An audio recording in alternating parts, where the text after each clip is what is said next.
What's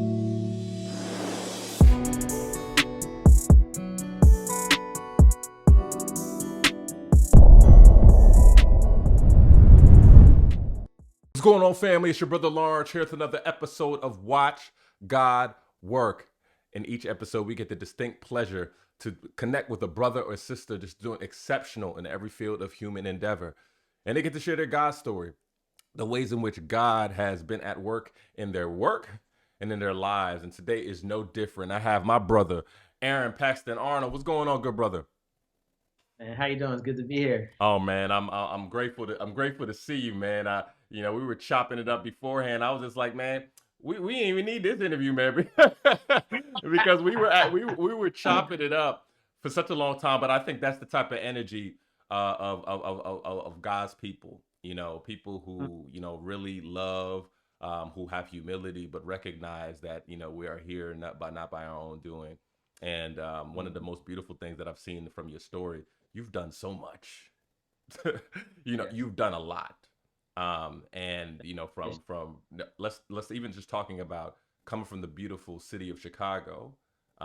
Yes. Right. And I don't necessarily like when people qualify, like the beautiful city of Chicago, having such just an exceptional career, even starting off, jumped into the agency game. Yeah, did all that, Yes. hop out the trunk like hello. And you were like, Yeah. nah, we're gonna try and get in this music. Yeah, I'm gonna do that. Humbled intern, did about 18 months. There's so much. I'm just giving y'all the crescendo. But you've heard him on air. You've seen him probably speak. You've probably interacted as a client on one of his businesses pre 2006, 2008. My viewpoint is that we just have an amazing brother who is just touched, who's been speaking into the culture. And I'm grateful to have you, man. But I can't do it like you could do it, man. Who is Aaron Paxton Arnold, bro? Aaron Paxton Arnold is somebody that is humbled, thankful. That's the word I've been using for the last several years. Just thankful for really all of God's grace and God's mercy. Someone who is, still a big kid. Someone who likes to learn. Someone who really wants to, in a naive way, help change the world and make it better. And that's me in a nutshell. Still play video games, still watch cartoons. Still on the low relive my hoop dreams. Oh, we call the barbershop Hall of Famers, man. Barbershop Hall of Famers, but I'm someone that chases happiness, and that's what it is. That's what my life and my career has been about: chasing happiness, making sure that I'm happy at every single moment. Otherwise, it's not worth it to me. Brother, man. Well, we know that you're a thorough dude, man, because only thorough dudes have Love Jones up. You know what I'm saying? Shout out to the Love Jones posters, because that's classic. Yeah. Yeah, absolutely. This is like this room is the wife and I, our podcast room, and we wanted to make it seem like a dorm. Like if we lived in a dorm in college together, this is kind of what it would look like. So you got the little fraternity, sorority, insignia, just some of our favorite movies, and awards, all that stuff. And we just here rocking. Brother, man, I wasn't trying to call it out, man. I didn't want to cause any beef, man. You know what I'm saying? You're a rattler, but I understand you gold boot ministry. I get it. Yeah, I don't have no canes up here. You know what I mean? They're in the other room, right? So I'm relaxed. You know what I mean? I'm relaxed. But bro, but bro, this when someone sees someone who has such one, I think obviously a love for people, love for God, but also an appetite for risk. People want to understand the story, of kind of how it all kind of came to be. And so kind of take us back to kind of Southside Chicago. How did you kind of get a sense that you wanted to get involved in business? And was that something now looking back and you look on your childhood and you look at how you came up, you're like, this only makes sense? Or was it like, nah, I actually kind of figured it out a little bit later on, kind of pre-Rattler days, you know what I mean? Like, just walk us through that.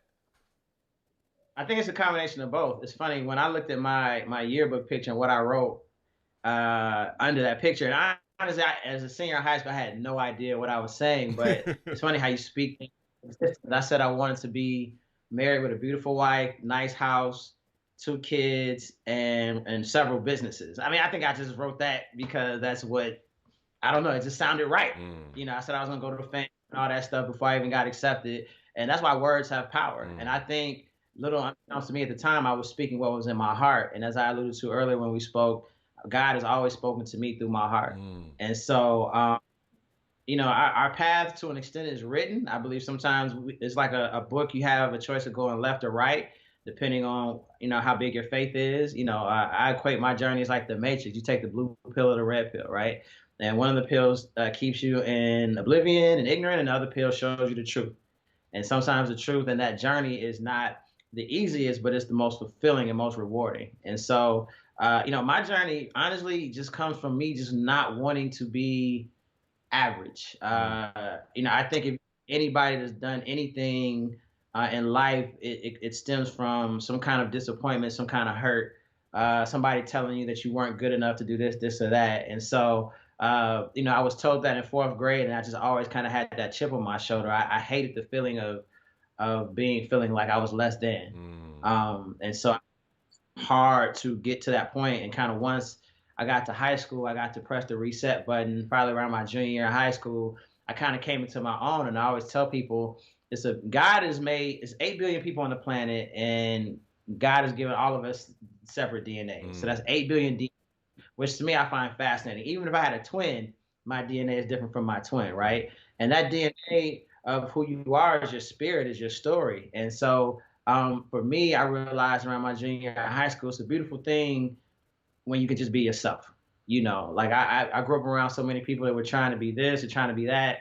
I was like, look, my name is Aaron Paxton Arnold. I'm a pretty good student. I'm not a genius. I hang out with street cats, but I'm not a street cat. More afraid of my dad than I am any of the dope boys or gang bangers. So, my parents are still together. I'm going to college. I would work at a grocery store. I know how to write. I was a journalism major, even in, and I was in concert choir, played football, all that stuff. So I was just who I was, and I embraced that. And once I embraced that, it began to work for me, right? Versus, probably prior to that, I was a little insecure about who I was. I was embarrassed to maybe tell some of the homies that I was in concert choir or I did that. But as a young man, when you find out that girls like people in they can sing, or they actually, when you got the Wanye ad libs, man.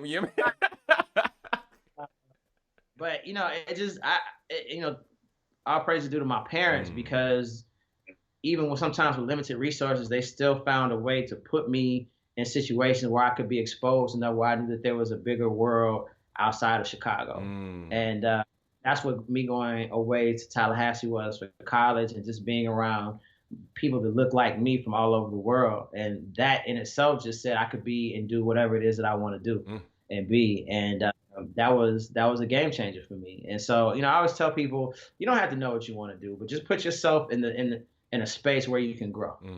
Like every day I try to find something or someone or have a conversation like you and I are having right now, where I'm already, like, even before we got on this interview, I was already on 10 because of the 10-minute conversation that we had before we even started. Like my spirit is already full because of the energy that we've exchanged.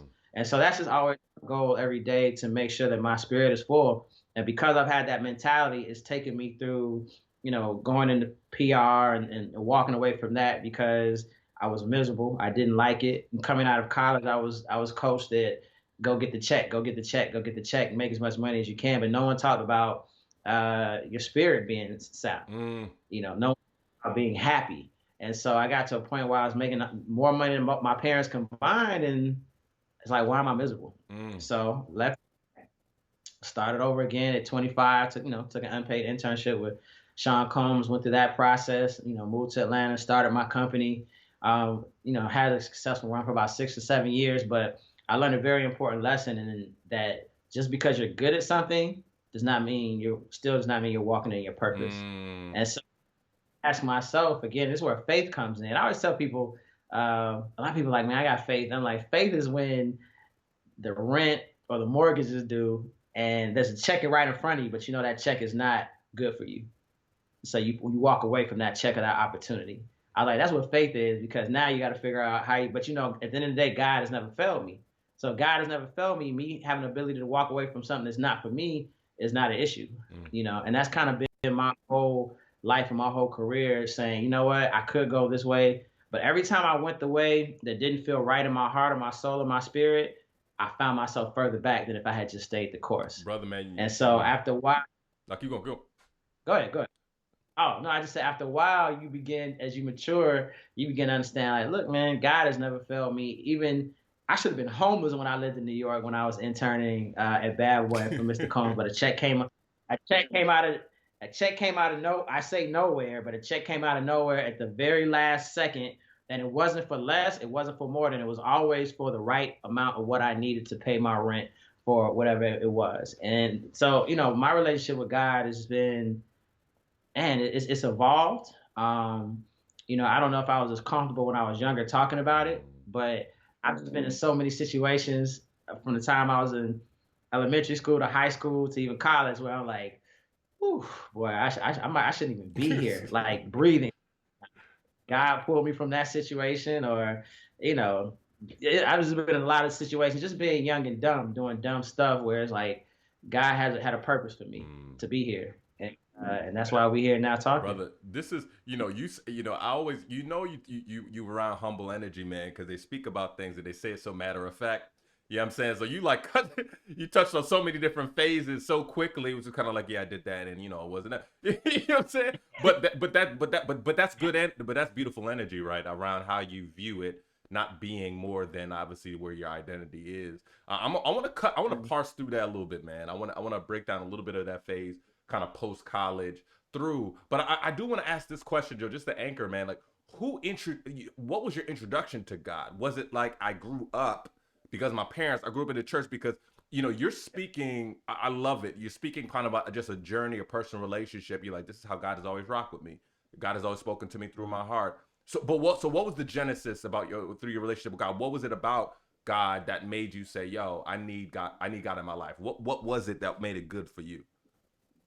I grew up in the church. I went to St. Mark United Methodist Church in Chatham on the south side of Chicago. So I was in church from the time I could remember. When I went to see my grandparents in Tennessee, church, Columbus, Ohio, church. So I grew up in church, confirmed and all that stuff. But a lot of that was just me doing what I had to do to survive as a kid in my household. To survive as a kid, yeah. This is what you're gonna do. But I remember between sixth grade and ninth grade, and I was old enough to kind of start questioning things and making decisions for myself. And I remember while like I would go to church every Sunday, a lot of times like my mom and dad might drop me off and go do other things. And I remember my dad always telling me, he was like, "You're gonna go to church, come on that foundation." But he was like, going to church has nothing to do with believing in God and being a good person. And I remember him saying it like, that's interesting. And I kind of started to look around the people that I hung around, and it was like some of those people were some of the grimiest people that you could be around, but they went to church every Sunday. So it was like, what was their relationship with God, or not relationship with God? Were they doing it just because I'm doing this in the streets Monday through Saturday, and then I'm gonna come to church and let God forgive me? So I kind of just realized at that point, I'm gonna just do me. I'm gonna have a relationship with God. Whatever that is. I probably didn't even start praying until probably around my senior year of high school, and that's when I got arrested. So I was sitting in jail, and I just started praying like, God, blah, blah, blah, blah, blah. And I think for me, that's kind of when I really, and it's like a lot of people, when you get in trouble, who you turn to? You turn to God. And so I realized at that moment, especially because that situation ended up working out for me by the grace of God, that let's talk to God, as much as we can. Meaning, I'm talking to myself, and be thankful for the mercy that God has shown you. Because, like I said, my senior year alone was just high school was wild. I got arrested. It was wild. Like it's a blessing that I'm here talking to you now, and because it could have easily gone left. And from there, I just knew how blessed I was to have my parents, to have be able to follow my dad's footsteps, who went to FAM as well. I really began to understand like what I had was special. And it had nothing to do with money or material items, but I had two parents that had sacrificed for me, that were there from when a lot of times I didn't deserve that love and that energy, but they're my parents. And, man, it's just, it's amazing to think that. And so I just really understood that this has nothing to do with me. It has nothing to even do with my parents. It has everything to do with God. And my mom would always tell me, like, we can't be around you 24/7. And so God has put walking angels on this planet, this earth, to watch out for you as well. And I had so many people growing up, whether it be some of the street cats or just older people, that will pull me out of the situation or stop me from getting in that situation, or call my mom and dad so then mom could come handle it and intercept. Um, I mean, I've been literally minutes and seconds away from just some of the worst possible situations, and always been somehow, some way, instinctively, or somebody else came and stopped me or pulled me out of it. And that's just nothing but God, and that's why I moved the way I moved, because like I can't take money with me, but I can leave a legacy. And so like the best thing for me is like when I get a tweet from a student or from even like a peer or somebody. Like I've literally had a young man say I saved his life because he was thinking about committing suicide. And it was just like, and it was just a conversation I had with him. But that conversation, thankfully, was so impactful that gave him perspective, right? And that's why I say just because you're good at something doesn't mean you're walking in your purpose. Like I was good when I was running my company and I was in the music space, but that wasn't my purpose. My God's purpose for me has been to inspire, educate, and then entertain. And that is what I enjoy doing. I enjoy showing people what's possible, and helping them find their purpose, not only through my story, but through you know just being purposeful even in my actions in my day to day, and also just sharing my faults. Um, I mean, I mean, it's weird, but it's just really nothing. But God, I don't, I don't go to church every day. I mean, especially now since COVID. But it took me a while to get back into church because I was in my past marriage. I was so broken that the last time I went to church was with my family, my ex wife and my daughter. And it was just hard for me to go to church because when you go to church, if you have a good church or you got a good pastor, church will extract whatever you're holding in, and I was not ready to extract that yet. And it took my fiance coming back into my life again for me to be comfortable, to feel vulnerable enough to be like, okay, let me just continuously give this up to God, and go from there. And that's why I say sometimes when you have struggling situations or challenging situations, like 2017 was crazy. My dad got diagnosed with cancer. I'm going through this crazy divorce, and for the first time in my life, I just gave it up to God because I was like, "It's nothing I could do. It's nothing I could do," and I just prayed, and God was merciful. Dad is still here. Then mom and dad about to celebrate 50 years Praise God. in 3 weeks, and Praise God. through that trial and challenges, I came out better. I came out way better, spiritually. And so I think I needed to go through that in order for me to even be humbled even more and appreciate what I have, and to be really become spiritually sound. And really becoming spiritually sound is a day-to-day growth process. You never stop trying to grow with God and become spiritually sound. But the way I was in 2017 versus how I am now is night and day, brother. Night and day. Just it's amazing. So so when people ask me like how I'm doing, I always say I'm thankful. Like I'm not great. I'm not. I mean, I could be all that, but I'm thankful. Like I'm just thankful for God's mercy and God's favor, and that's what it is. I believe everybody in this world, on this planet, is blessed by God, but for whatever reason, everybody is not favored. And so for those of us who receive that favor, it is not only your job to make sure that you are okay and your family, but also help others, help build others up, help save others. And that's what I believe I was put on this earth to do. Bro, man, there's a lot there. I just don't want people to miss kind of all you kind of track through. Yeah. Number one, I think people underestimate the impact of your family, even if it's just planting the seeds. Because I think a lot of times, sometimes people come up and they're like, "Yo, I grew up in the church. You know what I mean? You know what I mean? I'm trying. You know, I was also trying to survive growing up, and so they want to do the exact opposite with their children in the view of I want them to find their way. At the same time, Right. there's something about how your parents were showing you love, even when you quote unquote didn't deserve it, that reflects the character of God, right? There were just things Right. that your parents were doing, just certain things that you see that, you know what, man, that seed may sprout 30 years from now, right? They may remember Right. that, right? And when they Right. leave, they could do what they want, right? They have to find it for themselves. But I just think that's really keen in terms of that's number two. I think there's also this element of there are levels, man, and I think what's consistent with what you're sharing is that this is a journey. So even when you got Yeah. to a place in high school when you're kind of like, okay, I have a different view of who God is and I need God now, to even 2017, Mm, this I have a different view of God is I need Him.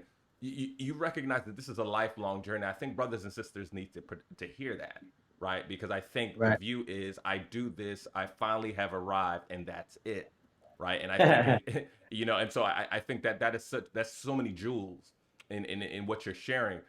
Here's what's interesting, man. I think you could.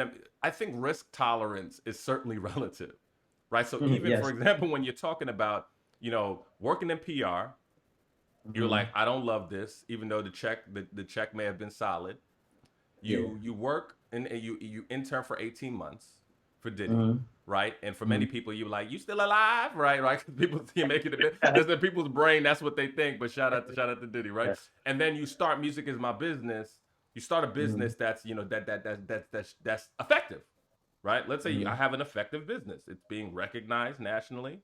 After a year. What happened? I mean, it wasn't effective right away. Like Yeah. I got my. It's funny. I got my first check so fast, and then I didn't get another check for 8 months. I had no idea what I was doing, but You didn't know that I net just 60. You didn't know that net 90. I was just like, but my mom always gives me the analogy of, she would say, if your goal is to get across the street, one day one, there might be an earthquake, so you might have to take a helicopter. Day two might be a flood, so you have to take a boat. Day three might be something crazy, but you have to walk down the street and then cross the street and get to the other side. But either way, you'll figure it out. And Hmm. so that just goes back to having faith in yourself and faith in the process that God put you here for a reason. Like I always tell people, like, and I tried to tell my dad, because my dad was like, "Why did you leave your good paying job and all this other stuff?" Because like this wasn't. I, God has another plan for me, and I know it, and I feel it. So you have to. You talked about, you kind of alluded to it before, but a lot of people didn't understand my journey or the moves I made or that risk. They're like, or they're like, I can't believe you working for free. And I was like, my mind, I'm not working for free. By working for Mr. Combs, I'm gaining access that you can't pay for.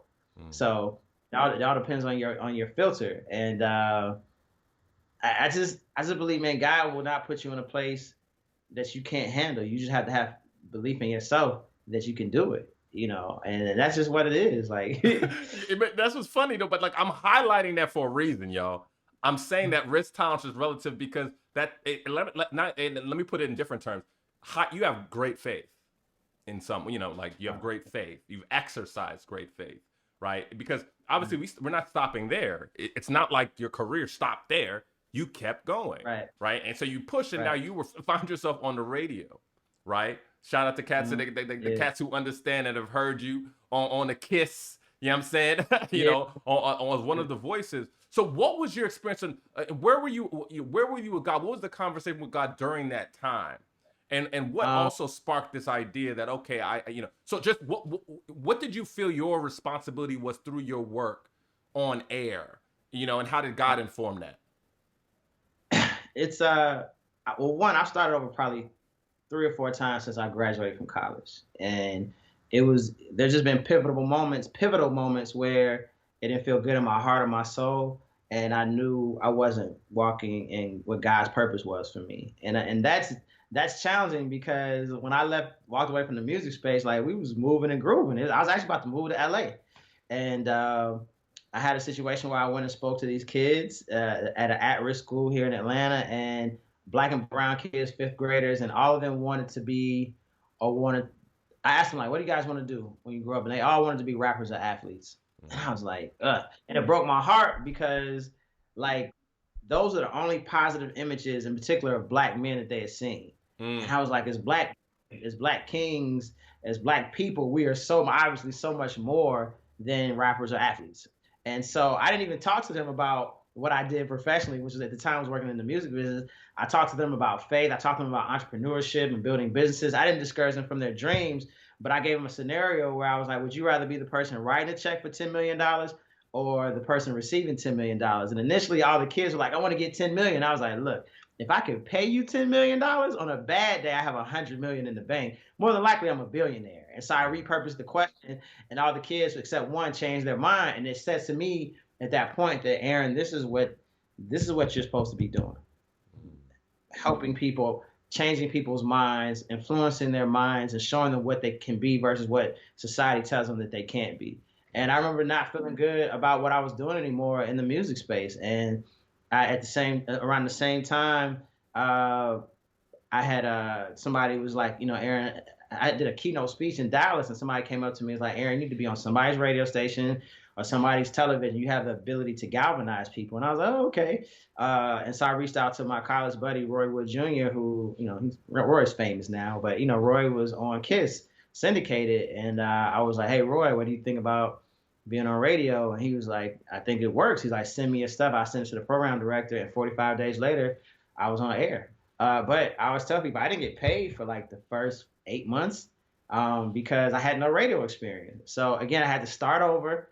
I walked away from checks. I pretty much, gave everything back that I had accrued, dissolved contracts and stuff. But I just believed in myself, and I believed that God put me in this position to win. And again, God has never failed me. So it's like, all right, this is not even a risk per se. It's just the next step that I need to make in my career. I never even looked at it as a risk. Yes, I had to make sacrifices, but it wasn't a risk, because for me, a risk is something where I don't have faith that God is going to protect me and hold me down. I've never worried about that. Even sometimes I stress over situations. I ultimately know that God has never, ever, ever failed me, never. And so it was just a strategic move that I had to make, a sacrifice that I had to make, and it led to like that next stage of my career. And and I had the ability now to an audience in Atlanta where I got to literally, I say, inspire, educate, and entertain people every single day. And that was like fun. I had a voice and writing style that I didn't even know I had. And if I do that, then that doesn't, that takes me to the next phase of my career I am, which now, when COVID hit last year, everything slowed down. I went back to school. I took humor and comedy writing classes at Emory because I had so many friends that were like Emmy nominated, Oscar nominated, in front of the camera, behind the camera, and they had all been pushing me to write. And now all of a sudden I have time on my hands, so started writing. Went back to school. I hadn't been in a classroom as a student since 2000. I was excited because now I'm learning something, and so much of my comedic voice comes from when I was on radio. So God had for me, like I developed my comedic voice because radio was the first time I had a platform where I always say intelligence mixed with ignorance is what I got to do when I was on air. So I might hit you with some real serious stuff, but then the next day I might be talking about strip clubs. I got to do that while I was on air, and it was fun. And so now what I'm doing now directly stems from what I was doing when I was on radio. And so that's why you just have to believe in the process. And you might not even know the process. I didn't know the process, but it's like whatever this process is that God is taking me through is for a reason. So just wake up in the morning. Just wake up in the morning and go. Wake up in the morning and fight. Fight for yourself. Fight against whoever's trying to hold you down. Just keep pushing, keep fighting. And that's one thing. I'm a fighter. Like, no one will ever say that I didn't amount to whatever God had intended for me to amount to. And I think about that every day. That's probably why I put the pressure on myself, because I have to, in my mind, I have to become and grow into what God has intended me to grow into. And I can't I can't be discouraged from that. And I have to make sure I continue down that path, So, yeah. Brother, I mean, this is gold, man. I want to sit with it. This is gold, man. What I also like about the story is like, God opened that door, but even if you went through the door, you like 8 months, family, I ain't gonna get no check, right? You know what I mean? Like, but and I think that's powerful though, to believe often that God is at work, but it may not look exactly the way you want it to look. You know what I'm saying? Right. And so for you, it's still required, like the scripture is kind of like, without faith it's impossible to please God, right? Like, it's the Hebrew, it's this view is of like, nah, like even so, there was still something for me to do. It still required faith for me to walk in it. It didn't have every single bell and whistle, T cross this. I still had to show and prove and trust and believe in a God that was going to walk me through. Like I just that for me is what's sitting with me as you spoke about the radio joy, even as you talk about the bridge of skills. even as I started radio, it was still moving slow, and I was like, there's something else that has to happen. And so January 2015, I moved back to New York for 4 months because I like New York is still at the time it's 2015, so it's still kind of the mecca for media and national media. And I was like, I just don't want to be a local radio person. And so I had to move back to New York. I mean, I had run out of money and everything, but I moved back to New York for 4 months. I had some amazing friends that just held me down. And I'm in New York again, just hustling, meeting after meeting, NBC, CBS, whoever would take a meeting. And if I don't move back to New York, it was hard because I was away from my daughter. But if I don't move back to New York, I'm not on CNN. I'm not MSNBC, Black Enterprise. I literally walked into Black Enterprise, even though I've been in Black Enterprise 3 times, but I reintroduced myself, and they just so happened to be doing this global campaign about Black men, and they were like, we want to feature you. I was like, oh, that doesn't happen if I don't go to New York, right? And that helped me reposition myself completely away from the music space and position myself in what I was doing now as a speaker and correspondent and so forth. And then from there, I ran with it. One thing, if you give me something, if I'm not good at anything else, I know how to position and package. That's my PR and branding and marketing background. And once I got that kind of exposure and that repositioning, I was able to run with it and build that next phase of my career. And it's just, but again, it's just not, I keep saying this is nothing but God, because, even my dad, he'll be like, son, he's like, I don't even know how you do half the stuff you do. And part of it, like, Dad, you taught me how to hustle. But at the same token, I was like, man, it's just God working, to be honest with you. Like, it literally is. All those times when I didn't go somewhere, but I meet somebody that change my life. I'm like, oh God, I'm sorry. I should just went there with enthusiasm and gratefulness. But so now, like, if I don't want to go anywhere, I go anyway. And I go humble and I go excited, because at the very least, maybe it's somebody I meet that I get to change their life. But you never really know what God has in store for you until you put yourself in the opportunity. And there's a Frederick Douglass quote that I love, and I'm about to really butcher it, but basically he says, I prayed for 20 years until I prayed with my legs. Yeah. And I love that. I love that, because I hear people say, I'm praying on it. All right. Well, what else are you doing? It's kind of like the faith without works or without action. And I'm like, yo, you still got to every day be in motion. God's going to do what God's going to do, but you got to do what you got to do too. And then everything will start flowing. And I think that's not the problem, that's the challenge that majority of people find. It's like, God didn't say it was going to be easy. God didn't say it was going to be comfortable. But you have to have faith in God, and then subsequently faith in yourself, because God is in you. God is in all of us, right? And if you have that, there's nothing that can't be accomplished. But that is, I think, that the greatest challenge or dichotomy of the world that we live in is like, okay, God is working. God, where are you? Because I can't see you. Maybe I could feel you. If you believe in God, I feel like you can feel it. But maybe I could feel you. But I see this right in front of me. I'll go do this over here. And that over here is not what God wanted you to do. And that's why now you're in this situation, because God's like, look, you felt it. You knew you weren't supposed to go over there. You knew you weren't supposed to take that check. It didn't feel good. It didn't feel right. All right. Well, now I'm going to have to set the plan back a little further and let start you over again. And that's how it's been for me. The 1 or 2 times I did not follow my heart, trust my instincts, I had to start all over again.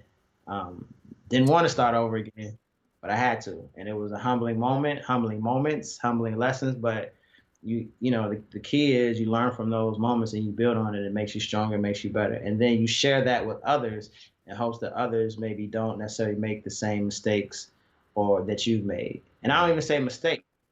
It's not a mistake or failure if you learn from it and you share it with others so they can learn from it, right? So I'm just thankful. I keep saying I'm thankful. Brother, man, we can't say it enough, because there's innumerable things to be thankful for. We couldn't count it if we wanted to. Yo, man, this has been a blessing, and I think this is powerful and important, because sometimes I think everybody's path is different. We understand. But I think sometimes there's profiles of brothers and sisters, right? Yeah, there's the profile of the brothers and sisters, almost kind of like the Paul versus the Peter. You know what I'm saying? And then in the Bible, people talk about Paul. He started out churches. He would raise them up, strengthen them up, and be like, move to the next one, like that, where Yeah. there may be Peter who's kind of like, I'm rooted here. I'm going to be here for the long haul. I do think when it comes to people's work, there are people who are called to build things in season, Yeah. build in Hmm. season, and then move. Bold in season, Hmm. or they're creative. They're giving such creative gifts they could transition and be like, and even for you, it's not linear. You weren't saying that, oh, I had it there. You're like, okay, I learned this. I realized Right. from this is what I like. I realized from this.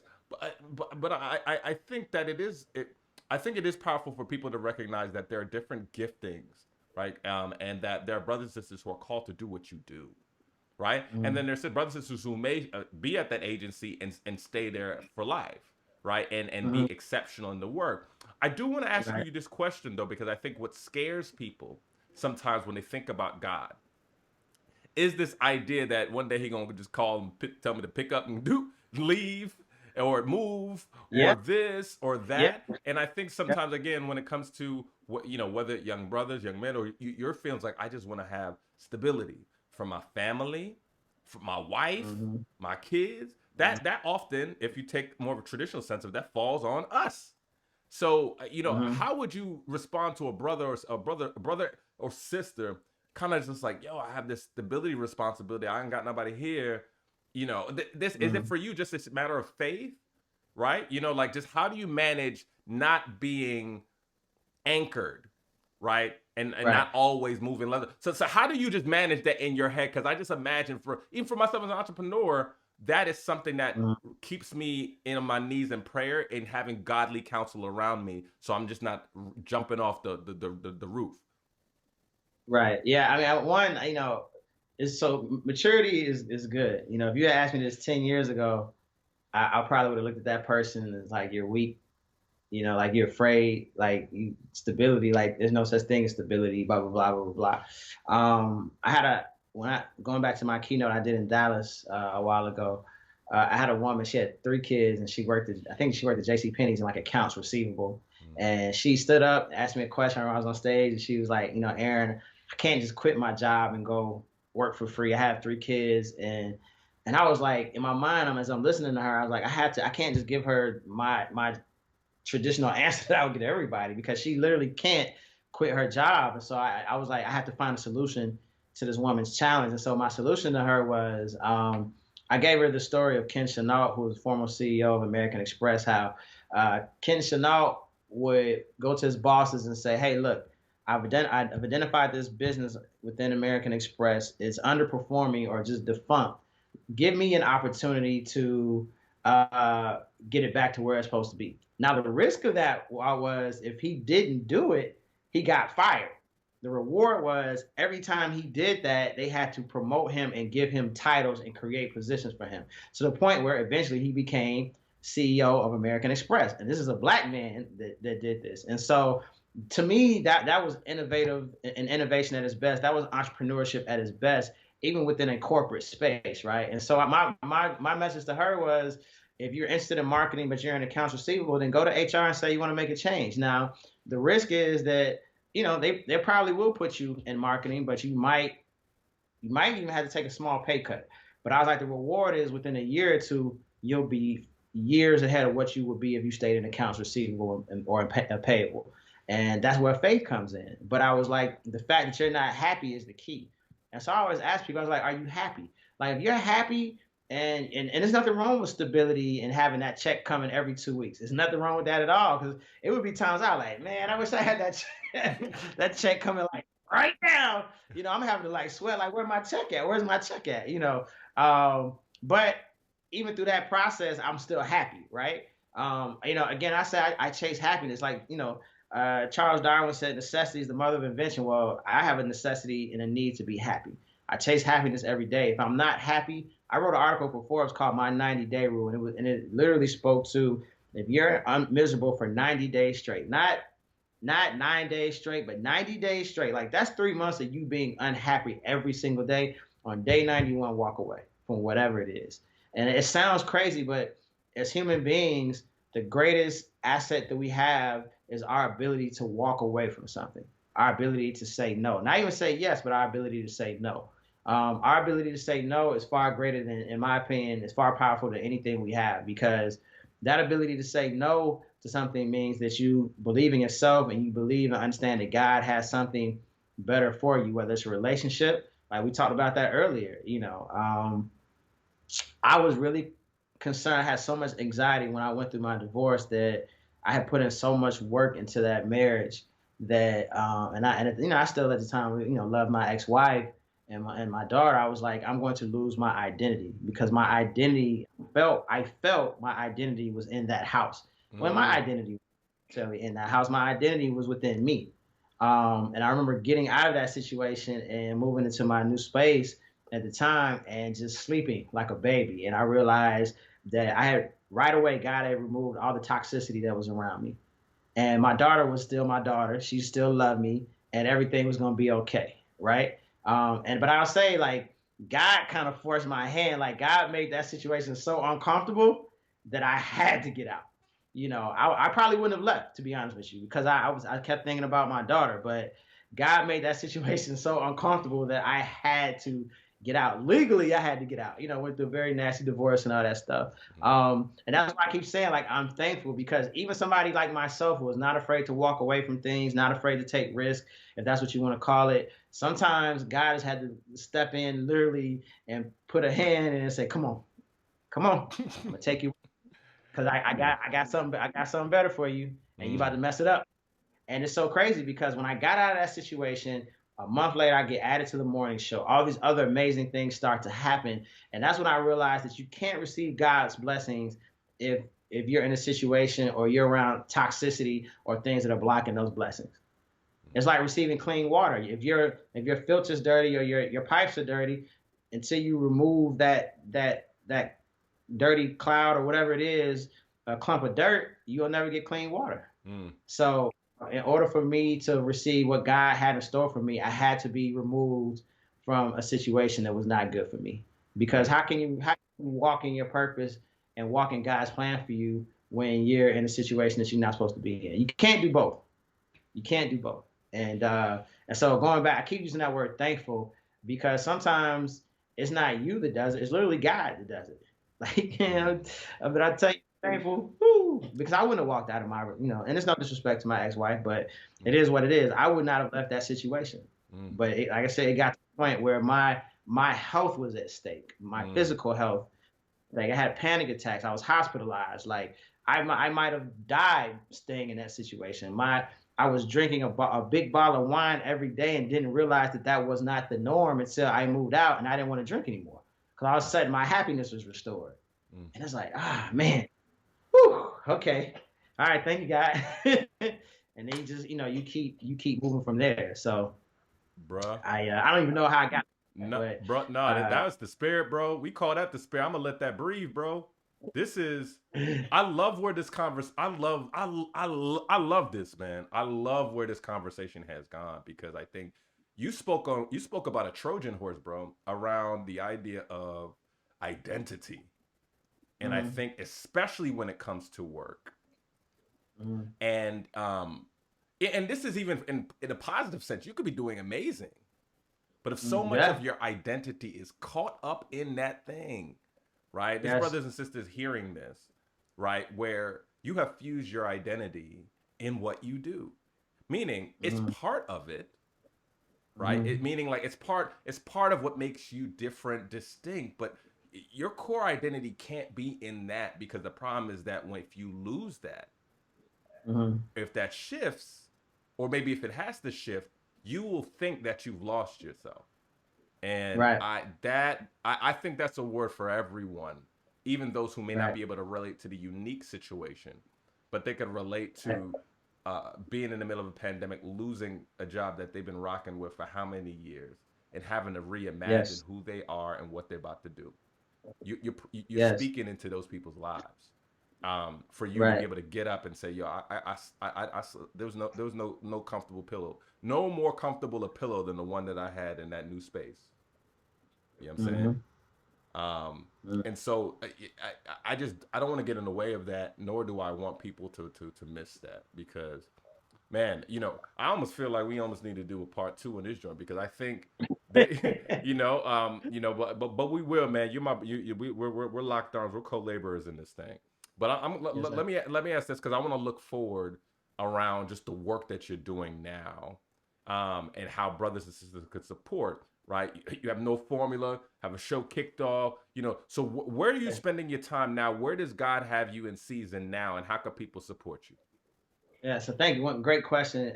So going back to 2020, I believe for those of us that have been fortunate enough to still be here, have made it through and hopefully unscathed as much as you can be through it. This is a huge opportunity for you to reflect on yourself, and to understand that like it 2020 completely disrupted everything. But Mm-hmm. disruption in a lot of cases, again, for those of us that have been favored to still be here, disruption is good because I feel like you have to keep growing. I don't care if you're 20, 30, 40, 50, 60, 70. You have to continue to grow, in order to be effective. And I feel like if you're on this planet, be a positive force to something and someone, right?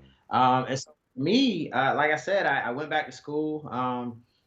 But man, what I tell you, I'm thankful. So I posted something on Instagram about I had just finished my certificate at Emory, et cetera. I took the class very seriously. That same day, one of my homegirls, who's a producer for a TV show, says, "Are you interested in writing for this show?" Of course, I'll do it for free because I just want to become officially a writer, a television and comedy writer. She was like, "No, I'm gonna pay you." I was like, "Oh, okay, that's even better." And in December, I officially became a writer for television and comedy. So I just finished Yeah. my first. Thank you, man. I just finished my first pilot for a show that I was commissioned to do for one of my guys, who's a producer, for Black Lightning on Netflix. So I'm in a business in a space which I know I'm talented enough to be in this business, but it's still very new to me. So I'm hustling every day. I'm watching YouTube videos. I'm studying. I'm studying literally every day. This business in this space and some of the great people that have come before me as comedians, on camera, comedy writers, and just learn it. And it's a beautiful thing. I feel like I'm a kid again. I'm just literally learning the world. And it's like, man, I'm just looking around like with big old eyes. And so I'm thankful for that because it's something I can do for the rest of my life. It doesn't Mm-hmm. matter, what I look like, what I sound like. And I can't believe that I have these scripts I'm pitching that, and it just came from this crazy brain of mine. So I'm thankful for that. So hope in the next couple of years, I pray that I have a show or two on television. I will have contributed to a couple of films that I'm working on as far as writing right now, and just go from there. And the fiance and we're actually launching. So No Formula 22 was a podcast or Instagram handle that we launched because I just made a post about her August 8th last year, and just her journey. Her journey has been filled with loss, but also triumph. And so I just wanted people to know, like, this might have been my best friend for 22 years. I wanted to celebrate her in a way where people really could understand who she is. She's just not just another beautiful woman, but she's gone through these tragedies, but also triumph. And so the response from that was so overwhelming. I was like, babe, look, God both put us on this earth to help people. So let's start No Formula 22, which basically comes from there's no formula, it's God's plan. And then the 22 years, now 23 years that we've known each other and been best friends and dated off and on, but always been best friends. And finally, we were at a point where more so I was mature enough to be able to handle the love that she's always had for me. And I've always loved her and been in love with her for quite some time, but I was not mature enough to or ready to be able to love her the way she deserved to. And you know, God gave me another chance. God gave me another chance with this woman, and I'm not letting it go. So, we got that going on, and hopefully things start to open up a little bit where I can actually get back to speaking and sitting in front of people, and going to talk to students and young professionals and doing what I was doing before the pandemic. But I'm thankful, man. I'm just thankful. Like you couldn't have told me last year before March that I would be doing anything that I'm doing right now because it wasn't in my plan. It wasn't not one document. And the thing about 2020 for me is if the pandemic does not happen, I don't slow down enough to really understand what I'm capable of. And I would have never started writing because I would have been so focused on all the other stuff I was working on and getting money and all this other stuff. And I literally, everything got wiped out. I went into panic mode for a second, had a couple conversations. I have a great support system. And it's like, hey, just pray. God's never let you down. God's not gonna let you down now. God didn't. And I just took advantage of the time that I had, and that's why I said I put myself in an uncomfortable situation and going back to school. Went back to school, realized I was good at something, and now I'm working on being great at it. And Yeah, so I'm, man. I'm Yeah. I'm thankful, man. Getting married in July, and so one thing I would say, so like one thing that Michelle and I did, again, we said that, for this relationship to work, and I knew right away I wanted to marry her, because I just knew. But we went back to church virtually. It's the first time I've been back to church. We went to Transformation Church, Mm, Pastor Michael Hyde, I think it mhm. is. I remember going through that first session, watching it on YouTube, and I cried, because I had so much in me, and I cried. And I remember us talking and saying like, look, we have to, in order for both of us individually and collectively, that we have to make sure we put God first. And one thing that Pastor Michael talked about was being intentional. And I was like, man, I've been very intentional in my career, but Mm, I've never been intentional really in anything I've done personally, except with my daughter. mm, And so I was like, oh my goodness, you know what? I will be from here on out, I will make sure that I am extremely intentional in everything I do with Michelle, how I support her, how I love her, how I protect her, and vice versa. And that's what we've done. Like nothing that we do, nothing that we post is by accident. I mean, some things are by accident, like, oh my God, I can't believe this turned out like this. But that's just through the grace of God. But as far as how we love each other, how we support each other, it's very intentional. Every single day is very intentional. We have conversations about that every single day. What's working, what's not working, how do we correct it, how do we fix it? And the foundation of that is our friendship and our trust that we've had for each other for 22, 20, going on 23 years. And so I tell people, like, when they're like, Aaron, you've been married before, like, what's the difference? Part of it is just growth, but the main thing is the intentionality that I have in this relationship that I never had before, that I never knew to have, that I never thought to have. And like I said, God gave me another chance to be what my dad for 50 years has been to my mom. He's given me another chance to be that too, in my own way, but be that to this woman. And I'm humbled by it. I'm thankful by it, and I'm working every day to make sure that I am what I need to be for her, to her, and with her. mm. And that's man. So I mean, if you want to, just go to Instagram, Aaron Paxton Arnold, or Instagram No Formula 22, and everything else will flow from there. And man, I'm just thankful to have this opportunity. I think this is the first interview I've done in 2020. I mean 2021, and so like it's not by accident that this is the first interview I've done. This is not by accident that it is this interview about this topic in this moment by you. And man, I just thank you for what you're doing. I think that it's important for us, particularly as Black men, which is funny. I was listening to an old Ice Cube album not too long ago, and it's a skit where he talks about Black men being the most endangered species on this earth and the Mm, most hunted species on this earth. And even though I feel like Black women are the most disenfranchised species on this earth, because not only do they inherit the in, inequalities as being women and then Black women, but they also have to inherit our issues. But I still feel like as being Black men, we are the most hunted and feared mhm. human beings on this planet. And so have this platform and what you're doing, which is rooted in faith, like even if you don't believe in God, you still if you have a heart, if you have a soul, you can still listen and watch what you're doing every week and get that inspiration and just be a better person. Mm. Because everybody needs, it's funny, even those people that don't believe in God still talk about faith. So take that how you want to take it. Whoever does not believe in God, I'm not knocking it, because I don't ever want to put my beliefs on anybody else. But this platform is needed, and one thing I've realized in raising a daughter who's now, she's a freshman in college, and then Caden, who I will be adopting this year, who's 10, is that it's not what we say, is what they see. Mm.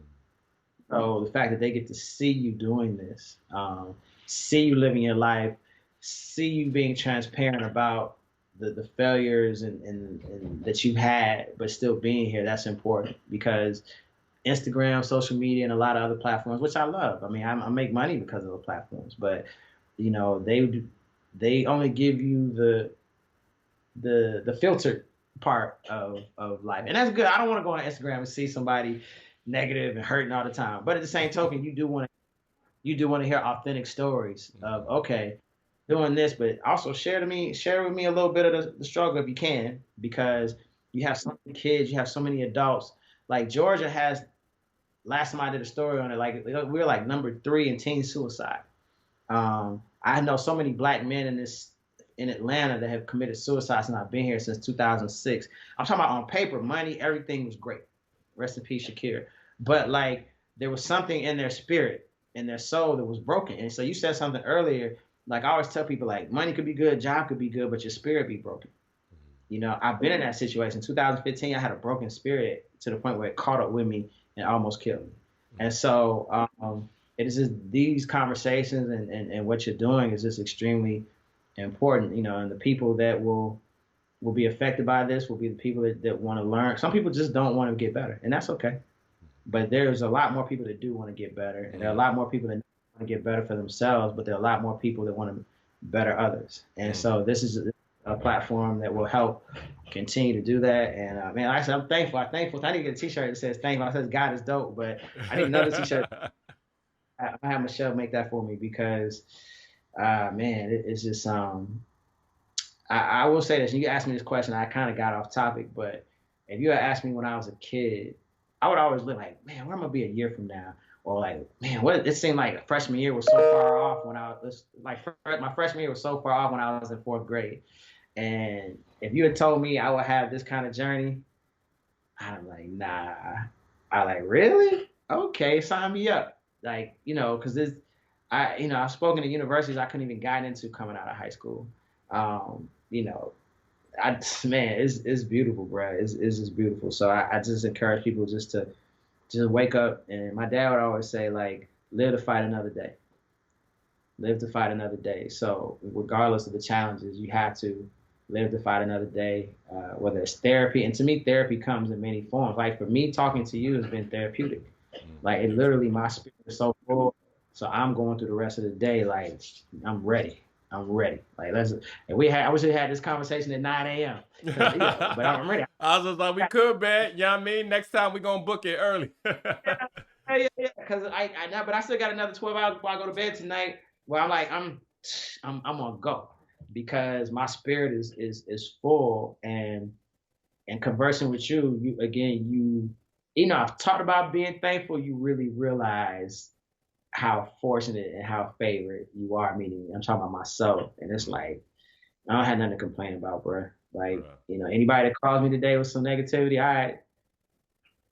As long as my house is good, mom and dad are good, daughter's good, son is, man, I'm good, man. You know, so brother, yeah, bro, I'm good. Brother, Thank you. You blessed us, man, and you're blessing us. You know, I think on behalf of the brothers and sisters who will hear this, I thank you. I thank you for your life. I thank you for the time you've taken to process and reflect, because you're giving a lot of ammo for people to root their identity in the right things, to being willing to reinvent, right? You know, resurrection only comes after death. You got to let it die sometimes. And I think it's beautiful that you were able to speak into that. 3, that you could have continued to do things. I always say, man, you know, it's like, you know, the house on the hill. You could have had the house on the hill to yourself. No light for anybody else. And you decided to live where the light from the hill was your life. And it was it was for someone else. It wasn't just for you and your people and your own. And I thank you that you've taken the time to commit to serving. And so, bro, I think I'm alongside everybody, just excited to just see the things that you're putting out, excited to be recipients of the content. We always say that God is the greatest storyteller of all time, man. And so the content that you'll be a part of putting out, we're excited to receive that, to reimagine the world after watching that. But brother, man, we know this is just the beginning, man. So, you know, I join others in prayer, but also as beneficiaries of the wisdom that you've shared. But man, I know there'll be many more conversations you and I will have, man. So on behalf of everybody, man, love you, respect. Thank you again, good brother. Thank you. Thank you, man. Thank you for considering me, man. Like there's so many other people in the world. So just to have me is like, wow, this is dope. I appreciate it. I appreciate it. Anytime, King.